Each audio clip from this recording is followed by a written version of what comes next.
A rainha do pop, Madonna, tá de cara nova. Uma cara misteriosa que marca o lançamento do seu novo disco e tem a participação da nossa Anitta numa faixa cantada em português. O repórter Pedro Vedova se encontrou com a Madonna, ou melhor, com a Madame X, para uma entrevista exclusiva em Londres.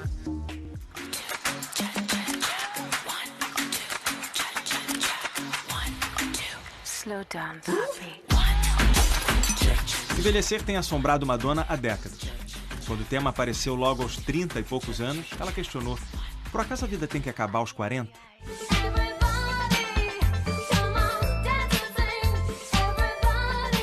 O corpo sempre foi o principal canal de comunicação dela.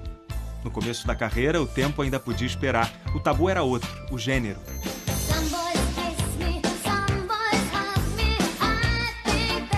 Homens sempre expressaram a sexualidade em público. Mulheres, não. Só que para tudo tem uma primeira vez.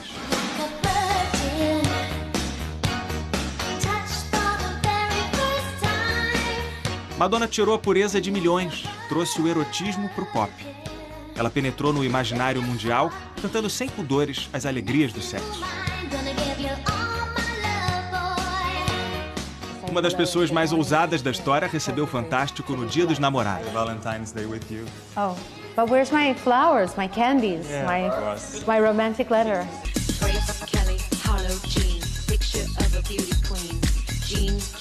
Essa mulher afiada abriu caminho para as outras. Fez dos 40 os novos 30, dos 50 os novos 40. Mas de uns tempos para cá, o preconceito aumentou. Uma das principais rádios do Reino Unido, por exemplo, não adicionou as músicas novas da Madonna à playlist principal. O espaço ficou para cantoras mais jovens. A justificativa do chefe da BBC 1 foi que eles precisam reduzir a média de idade do ouvinte. Uma apresentação recente mexeu com a internet. Elogios dividiam espaços com emojis de vovó, de tricô e insultos. Mas ela é a Madonna. O negócio nunca foi seguir regras, mas quebrar. A cantora de tantas personalidades inventou mais uma. Se é pra ser Madame, que seja Madame X. Um misto de espiã e revolucionária, segundo ela mesma. Madonna disse que ninguém comentaria da idade dela se ela fosse homem. Para as mulheres existe um comportamento esperado. E se você ainda tiver apetite sexual, se ainda se divertir e se sentir viva, você vai ser desprezada, discriminada e perseguida. O ato mais controverso da carreira talvez seja continuar. Tem gente que fala em crise prolongada da meia-idade. Outros fingem vomitar só de ver alguém madura dançando. Esses são os que tapam o olho, mas arregalam o outro só pra ver Madonna. Uma bela mulher que recusa o recato do lar. O disco novo não tem nada de antigo. Mistura eletrônico, reggaeton, funk. Anitta canta com Madonna, faz gostoso.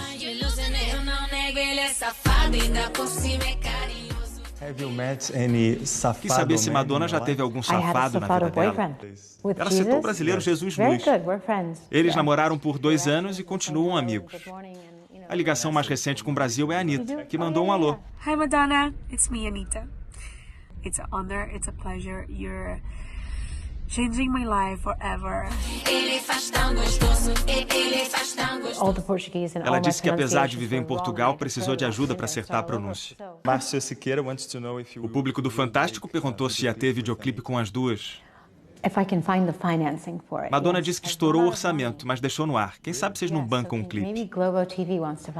Eu brinquei que talvez. Madonna disse que eu não estava levando a sério. Mas a gente está falando de quanto? Quis saber. E de repente me vi devendo $300 mil. Mais de R$1 milhão. É caro porque nada é pequeno para ela. Madonna ajudou a fazer dos videoclipes uma forma de arte e contestação. Até hoje ela provoca a igreja. O clipe novo tem uma transexual queimada viva e faz autorreferência ao clássico Like a Prayer. O Papa João Paulo II chegou a pedir um boicote na época. As polêmicas e o talento artístico venderam 300 milhões de álbuns. As turnês dela arrecadaram $1 bilhão e 300 milhões. Essa deusa do marketing sabe que a maioria dos fãs já passou dos 30. Ela sempre bebeu na juventude das estrelas do momento. Em todas as estrelas de hoje, há o DNA de Madonna. Ela praticamente inventou o estilo. Figurinos, cenários, iluminação, projeção. Madonna levou as turnês a outro patamar. Ela é um ícone estético. Poucas celebridades são reconhecidas só pela silhueta, pelo dente, por um sutiã. Madonna usa a fama para lutar contra a repressão religiosa, o racismo, o sexismo, a homofobia. Seria uma missão ou um fardo? Para ela é uma honra, um dever e um privilégio. Madonna vai seguir cantando, dançando, chocando o mundo com o espírito livre. Talvez ajude a fazer com que esse papo de idade fique velho.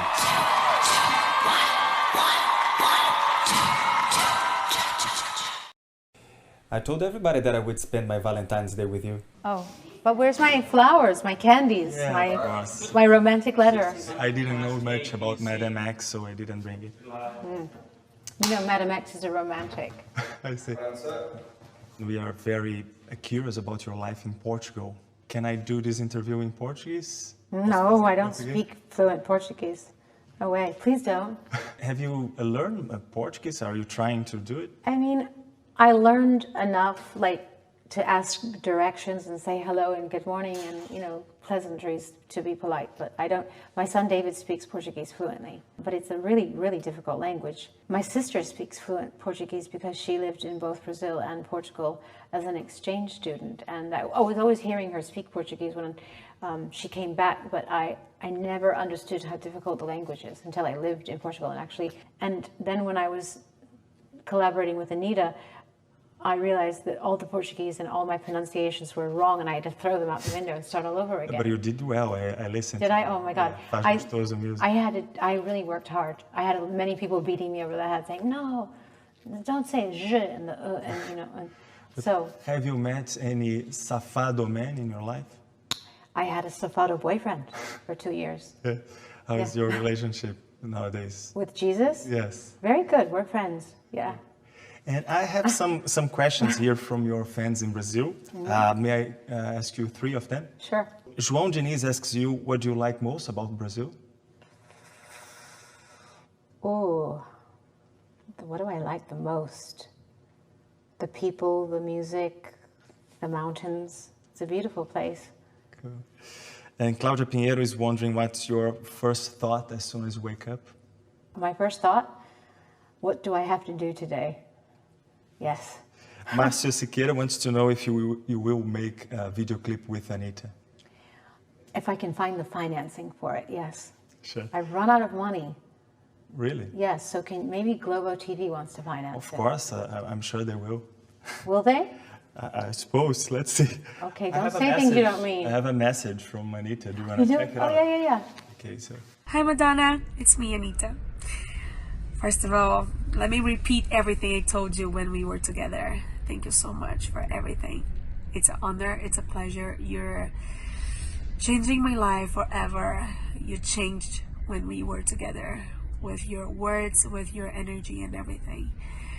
It's an honor and a pleasure to me being part of this amazing project. I'm super excited. Loving everything that I've seen so far. And I want to say happy launching, happy everything. I love you and congrats. Oh, and me and all the Brazilians, we want to know when you're coming to Brazil. Sure. Cute. Yes. She's great. I love her. And when you are going to Brazil, you have a plan? I hope that I could bring my theater show there. So I don't know. Let's first get this video underway, okay? Sure. Go back to your bosses. I'm not kidding, and ask them for some cash. I'll talk to them. You've been to Brazil many... You're not taking me seriously. Oh, I can provide that, maybe. You keep saying the word maybe. Maybe I could crowdfunding. GoFundMe. The Anita Could be, yeah. Bosch Gustoso video. We're talking about how much, roughly? I think we could do it for like, I don't know, 300 grand. Okay. You've been to Brazil many times. Our country is changing a lot. Can you notice this every time you were there? Ooh. Well, yes. I mean, every time I go there, there's a new president, slightly different government, different politics. Yeah, I do notice. I was there recently for my manager's wedding, and I mean, in some ways, things aren't different. So I still find the people in general that I meet in Brazil are very loving, very open people who celebrate life, love music. So I know that there are a lot of people, specifically in the gay community, who are really upset about the current president and his statements and his politics about gay rights. So that part's scary, I guess. Yeah. You are a fighter. You're a fighter against racism, homophobia, sexism. Fighting against the ageism is your fight as well, is a battle for you? I mean, well, that's an extension of sexism, because if I were a man, we wouldn't even be discussing my age. The reason we're discussing my age is because women are marginalized, and we always have been considered second-class citizens. And if we aren't young and we aren't pretty, we are condemned by society. And that's very sexist. Mm-hmm. That you could be, you know, the most unattractive man in the world, and no one gives you a problem about it. True. But if you're a female, there's a standard that you need to follow, and behavior that's expected of you. And if you reach a certain age and you are still behaving in an adventurous way, in a sexual way, you're still having fun, you're still curious, you're still alive, you are not, you are looked down on, and you are discriminated against, and you are persecuted, and it has everything to do with being a female. So it's just the ongoing saga of sexism and hatred towards women. Yeah.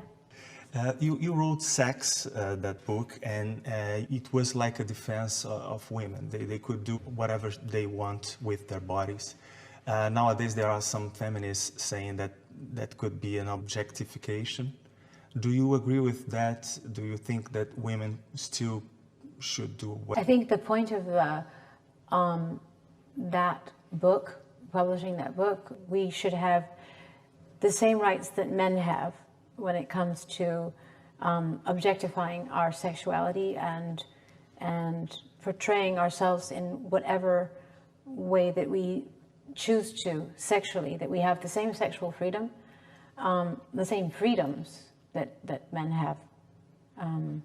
So really it's about, we're not asking for something extra, we're asking for the same that men have. Now, men for centuries have been able to objectify and sexualize women, but women haven't been able to do that for themselves. And so the whole point of me publishing that book was to encourage women to do that for themselves. You have this music that is pushing the boundaries. Mm-hmm. Is it a mission or a burden for you? It's a mission, it's an honor, it's a duty, it's a privilege. Do you see someone like with you in this sort of march? Like an artist, someone who is... Who's also fighting for freedom? Yeah, yeah.